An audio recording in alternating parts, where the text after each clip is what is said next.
क्या आप सभी लोग 8th में हो और आपको क्लास 8 साइंस का चैप्टर 13 विच इज़ लाइट, इसमें काफ़ी ज़्यादा डिफ़िकल्टीज आती है।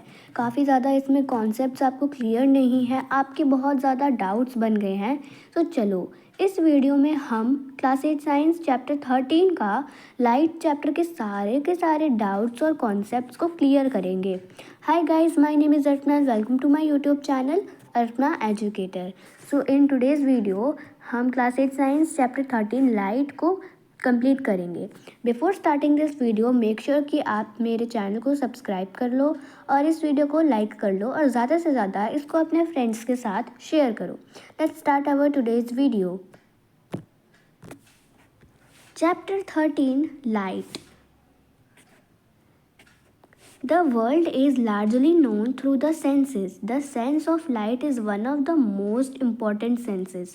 Through it we see mountains, rivers, trees, plants, chairs, people and so many other things around us. तो आपको तो पता ही है हमारे 5 सेंसेस होते हैं, उसमें से हमारा एक सेंस होता है आइज़, मतलब देखने का। तो आप अपनी आइज़ की मदद से बहुत सारी अच्छी अच्छी चीज़ें देख सकते हो, जैसे कि आप माउंटेन्स देख सकते हो, पहाड़ देख सकते हो, रिवर्स नदियाँ देख सकते हो, पेड़ पौधे और काफ़ी ज़्यादा अदर चीज़ देख सकते हो, दूसरी दूसरी चीज़ें और दूसरे दूसरे लोगों को आप देख सकते हो। सो ये हमारा एक सेंस होता है, काफ़ी ज़्यादा अच्छा सेंस होता है देखने का। We also see clouds, rainbows and birds flying in the sky. At night we see the moon and the stars. हम दिन में बेसिकली क्या देखते हैं, हम काफ़ी ज़्यादा क्लाउड्स देखते हैं, कभी कभी तो हमें रेनबो भी दिखने को मिलता है और हमें चिड़िया जो है वो स्काई में मतलब आसमान में उड़ती हुई दिखती है। और रात को हमें क्या दिखता है, मून दिखते हैं, स्टार्स दिखते हैं। एक्चुअली मून तो एक ही होता है, हमें स्टार्स दिखते हैं। You are able to see the words and sentences printed on this page. How is seeing made possible? तो आप ये जो बुक पढ़ रहे हो, इस बुक को रीड करते हो, तो आप इसमें जो सेंटेंसेस लिखे हैं, इसमें जो वर्ड्स लिखे हैं, आप इन सबको देख सकते हो। लेकिन आप देखते कैसे हो, मतलब पॉसिबल ऐसा कैसे है कि आप लोग कुछ देख रहे हो? तो इसी के साथ हमारा पहला टॉपिक स्टार्ट होता है, वॉट मेक्स थिंग्स विजिबल, यानी कि चीज़ों को विजिबल हम देख कैसे सकते हैं। Have you ever thought how we see various objects? क्या आपने कभी सोचा है कि हम ऐसे अलग अलग ऑब्जेक्ट्स को देख कैसे सकते हो? अब आप आंसर करोगे कि आई से देख सकते हैं, but can you see an object in the dark? पर आप सपोज़ करो कि आप अभी जिस रूम में हो और वहाँ रूम में पूरा अंधेरा है, ठीक है, कोई भी रोशनी नहीं आ रही है, तब आप चीज़ों को कैसे देख सकते हो, है ना? It means that eyes alone can not see any object. इसका मतलब है सिर्फ आंखें ही हमें देखने में मदद नहीं करती है, कुछ और भी अदर चीज़ें हैं जो हमें देखने में मदद करती है। It is only when light from an object enters our eyes that we can see the object. तो हमारे रूम में जिस रूम में डार्कनेस है, बहुत ज़्यादा अंधेरा है, उस रूम में अगर लाइट आ रही है तो आपको चीज़ें जो रहती है वो विजिबल होने लग जाती है।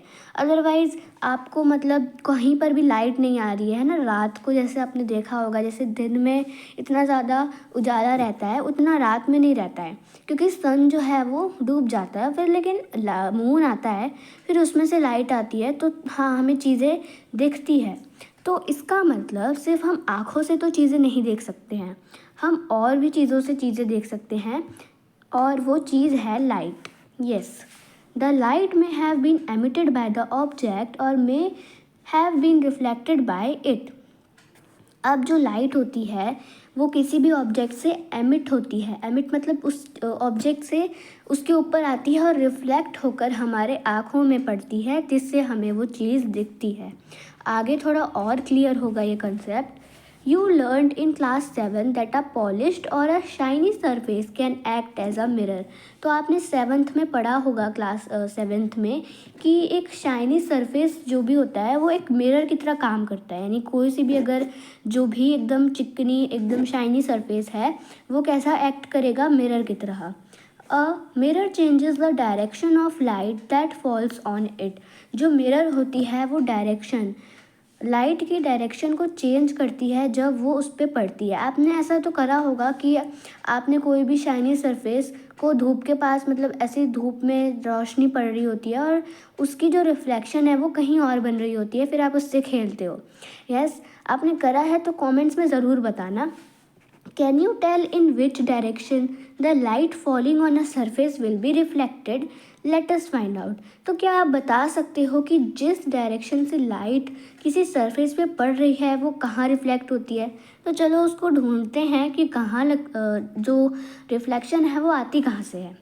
तो सबसे पहला, मतलब दूसरा टॉपिक है हमारा 13.2 लॉज ऑफ रिफ्लेक्शन। अब ये क्या चीज़ है भाई, तो हम इस वीडियो में आगे पढ़ेंगे, लेकिन उससे पहले भी यहाँ पर हमें एक एक्टिविटी दे रखी है, तो फटाफट से इसको पढ़ लेते हैं। Fix a white sheet of paper on a drawing board और अ टेबल। आपको कोई भी एक वाइट शीट लेनी है, उसको टेबल पे या फिर ड्राइंग बोर्ड, मतलब जो नोटिस बोर्ड होता है ना छोटा सा, उस पर आपको फिक्स करना है, मतलब यानी कि लगाना है। Take a comb and close all its openings except on one in the middle. You can use a strip of black paper for this purpose. Hold the comb perpendicular to the sheet of paper. Throw light from a torch through the opening of the comb from one side.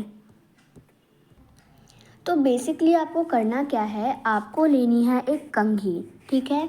उसके बाद आपको उसके जो openings होते हैं ना, ऐसे ऐसे कंघी के ऐसे कुछ पार्ट्स होते हैं, कुछ पार्ट्स को उसको पूरा कवर कर देना है और बीच में थोड़ा सा आपको गैप रहने देना है।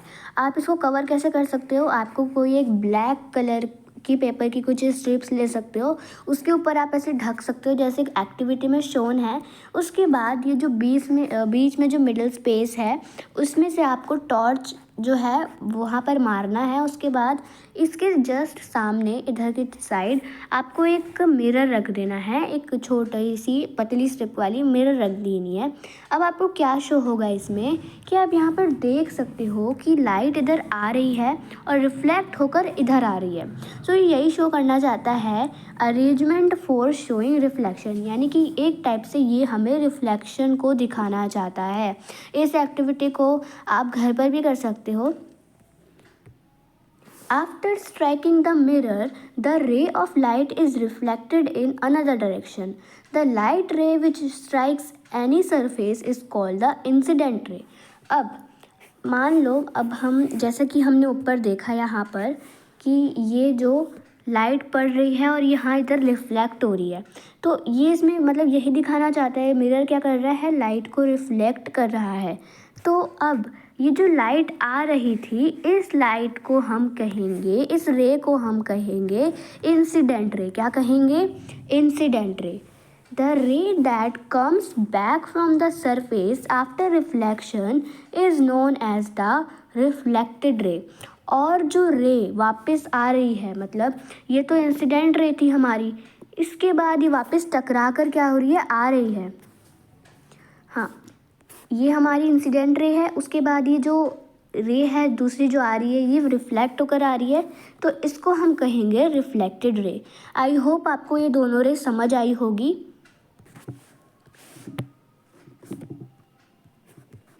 Draw the lines showing the position of the plane mirror and the incident ray and the reflected ray on the paper with the help of your friends. Remove the mirror and the comb.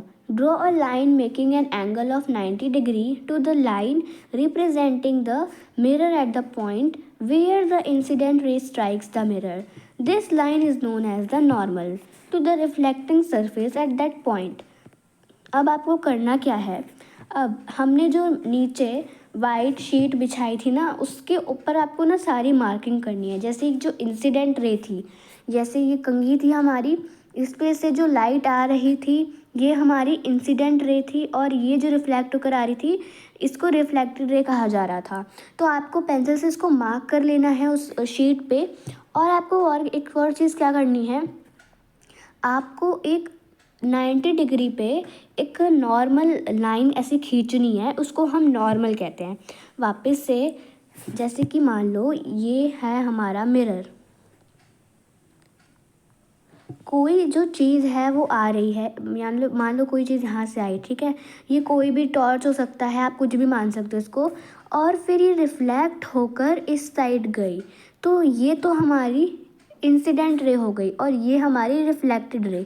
और आपने बीच में क्या कर दिया, एक परपेंडिकुलरी 90 degree की एक line खींच दी जिसको हम कहते हैं नॉर्मल। ठीक है, तो ये हमारी 3 चीज़ें हो गई, ये काफ़ी ज़्यादा इम्पॉर्टेंट थी। आप इस फिगर में भी देख सकते हो 13.2 में कि यहाँ पर सारी मार्किंग्स कर रहे हैं। Between the angle between the normal and incident ray is called the angle of incidence. वापस, the angle between the normal and incident ray is called the angle of incidence. अब ये लाइन क्या कहना चाहती है, अब यहाँ पर देखो मैंने एक डायग्राम बनाया है, वही सेम बनाया था, बस ये कहना चाहती है कि ये जो हमारी इंसिडेंट रे है और ये जो नॉर्मल रे है, इनके बीच का जो ये एंगल एक बन रहा है ना, एंगल बन रहा है, आप देख सकते हो, इससे हम कहते हैं एंगल ऑफ इंसिडेंस। हम इसे क्या कहते हैं, एंगल ऑफ इंसिडेंस। यहाँ पर लिखा है एंगल ऑफ इंसिडेंस, या फिर हम इसको शॉर्ट में कैसे, इसका सिंबल क्या होता है, एंगल आई, एंगल आई। और दूसरा, जो रिफ्लेक्टेड रे और नॉर्मल रे के बीच में जो एंगल बन रहा है, हम उसे कहेंगे एंगल ऑफ रिफ्लेक्शन, जिसको हम शो करते हैं एंगल आर से। आई होप आपको समझ आया होगा। Measure the angle of incidence and the angle of reflection. Repeat the activity several times by changing the angles of incident. अब आपको ये अलग अलग एंगल पे रखने के लिए बता रहा है। यहाँ पर ये अच्छा सा डायग्राम है, देखो यहाँ पर ये हमारी मिरर है, ठीक है, एंगल ऑफ रिफ्लेक्टेड रे है, नॉर्मल है, incident ray, angle of reflection और एंगल ऑफ इंसिडेंस। अब यहाँ पर आती है हमारी लॉज ऑफ रिफ्लेक्शन, ये हमारी पहली रिफ्लेक्शन है। तो देखो हमने टॉपिक था हमारा लॉज ऑफ रिफ्लेक्शन, इसमें हम कुछ लॉज पढ़ेंगे, मेनली 2 लॉ होते हैं, इसमें से ये पहली है, angle of incidence is always equal to the angle of reflection, this one of the laws of reflection.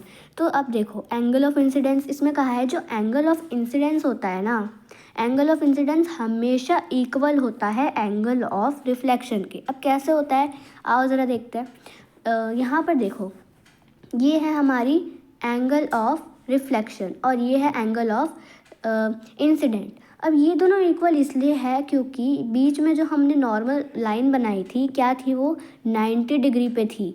तो अगर हम इन दोनों को, मान लो ये इतनी और ये दोनों को मिलाकर हमारी पूरी 90 डिग्री बनेगी, समझ पा रहे हो, कि इसको मिलाकर और इसको मिलाकर ये पूरा 90 डिग्री बनेगा, क्योंकि ये बीच में से एकदम परपेंडिकुलर ही कटा है, तो इसीलिए ये दोनों इक्वल है। तो ये हमारी पहली रिफ्लेक्शन हो गई। हम इसे शॉर्ट में ऐसे लिख सकते हैं कि angle of incidence always equals to angle of reflection.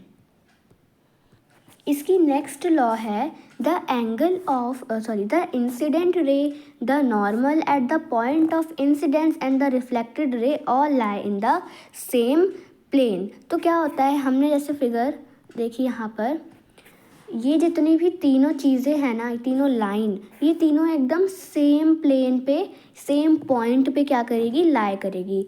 यहाँ पर रिफ्लेक्टेड, फिर यहाँ पर नॉर्मल, फिर यहाँ पर इंसिडेंट। तो यही होती है, ये 2 लॉ होती है। आई होप आपको ये समझ आया होगा जो भी अभी तक मैंने पढ़ाया। फिर भी अगर कोई डाउट रह जाता है तो आप कमेंट्स में पूछ सकते हो, आई विल रिप्लाई।